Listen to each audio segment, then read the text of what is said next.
देखिए, अभी आप सहकारिता के कंसेप्ट को समझेंगे तो ये सवाल ही खड़े नहीं होंगे।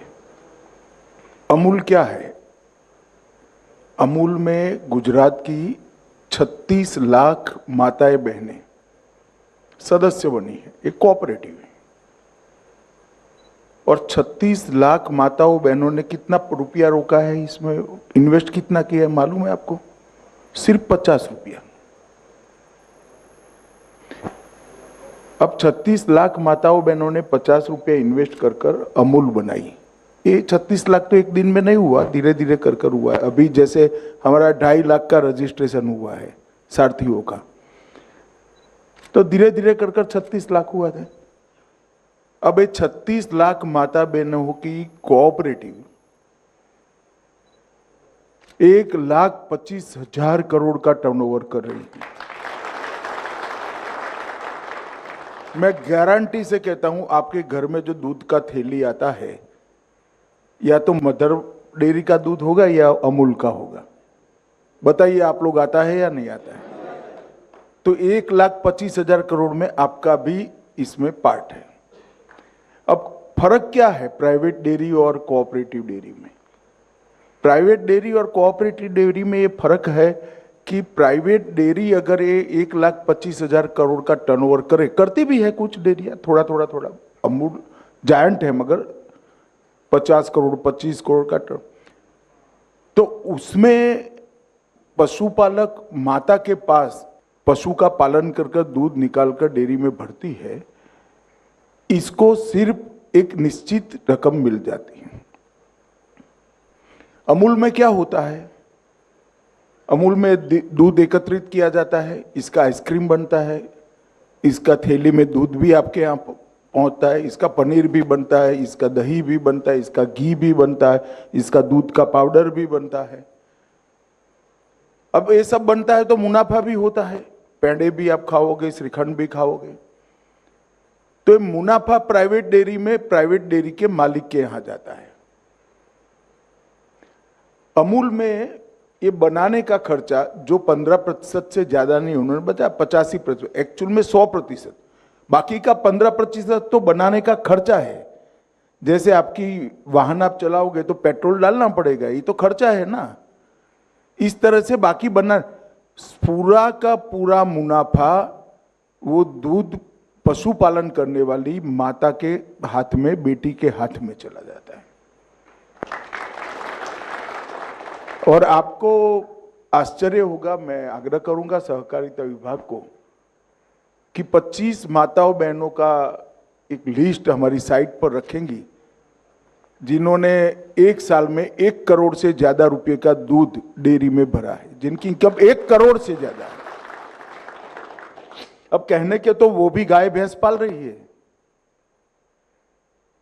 परसों के बाद हमारी साइट पर जाएंगे, फोटो के साथ होगा आपके पास उपलब्ध। तो ये जो कंसेप्ट है वो ये है कि जो श्रम कर रहा है, जो मेहनत कर रहा है, उसी को मुनाफा मिले, किसी सेठ को न मिले। अब आप भारत टैक्सी का विचार क्यों आया? ये जो आपने कहा ढेर सारी कंप्लेंट्स आती थी, 30% कट जाता था, कोई सर्टेनिटी नहीं थी, कोई सुरक्षा नहीं थी, ब्ला ब्ला ब्ला, जितनी भी कंप्लेंट्स हैं वो, इसका निवारण क्या? वो जो कंपनियां हैं, वो कंपनियां चलाने का उद्देश्य मालिक को धनी बनाना है। मेरी बात सच है या नहीं है? हमारा भी उद्देश्य मालिक को धनी बनाना है। फर्क इतना है कि मालिक आप हो। आप मेरी बात समझ रहे हैं? सिर्फ 500 रुपया आपको इन्वेस्ट करना है।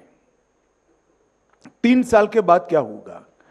भारत टैक्सी 1 रुपया कमाएगी। मानो भारत टैक्सी 25 करोड़ रुपया कमाई, तो 25 करोड़ में से 20%, 5 करोड़ रुपया, ये भारत टैक्सी के अकाउंट में आप लोगों की पूंजी के नाते जमा हो जाएगा। और 80% पैसा किसने कितना किलोमीटर टैक्सी चलाई, इसके हिसाब से वापिस आपके अकाउंट में डाल दिया। मेरी बात गले उतर रही है ना भैया? तो अभी तो आपको जो निश्चित किराया मिलना ही मिलना है। मगर आप तो मालिक हो भाई, तो मुनाफे में भी आपका हिस्सा होना चाहिए या नहीं होना चाहिए? तो ये हिस्सा आने वाला, मगर पहले 3 साल तक थोड़ा धैर्य रखना पड़ेगा। जैसे एक बच्चा होता है, हम प्यार से लालन पालन करते हैं, करते करते बच्चा 30-40 साल का होता है, हम वृद्ध होते हैं, हमने इसका लालन पालन किया, बाद में वो हमारा लालन पालन करता है। तो पहले 3 साल आपको धैर्य रखना पड़ेगा, इसलिए क्योंकि ये एडवर्टाइज करना, इसको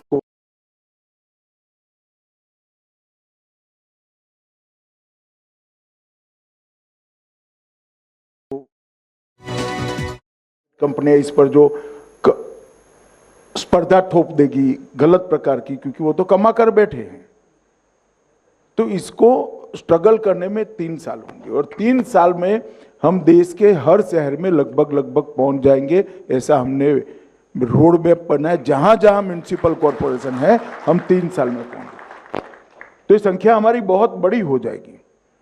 36 करोड़ 75 साल के आजादी में कोऑपरेटिव में जुड़े हैं, भारत टैक्सी 15 करोड़ 1 साल में 2 साल में जोड़ देगी। तो इसको हम सब ने मिलकर मजबूत कराना पड़ेगा। धन्यवाद सर। धारा वल्लभ जी हमारे बोर्ड ऑफ डायरेक्टर्स में सारथी प्रतिनिधि के रूप में भी शामिल हैं, जिन्होंने भी प्रश्न पूछा। अब मैं अनुरोध करूंगा किशन भाई गोविंद भाई पटनी जी से, वो अपनी बात रखें आपके समक्ष। नमस्ते मंत्री श्री, मैं अहमदाबाद गुजरात से एक ऑटो ड्राइवर हूँ। अभी मैं 10 साल से ऑटो चलाता हूँ अहमदाबाद में। कहाँ रहते हो? मेरे मतदाता। Yes sir, yes sir, yes sir, yes sir.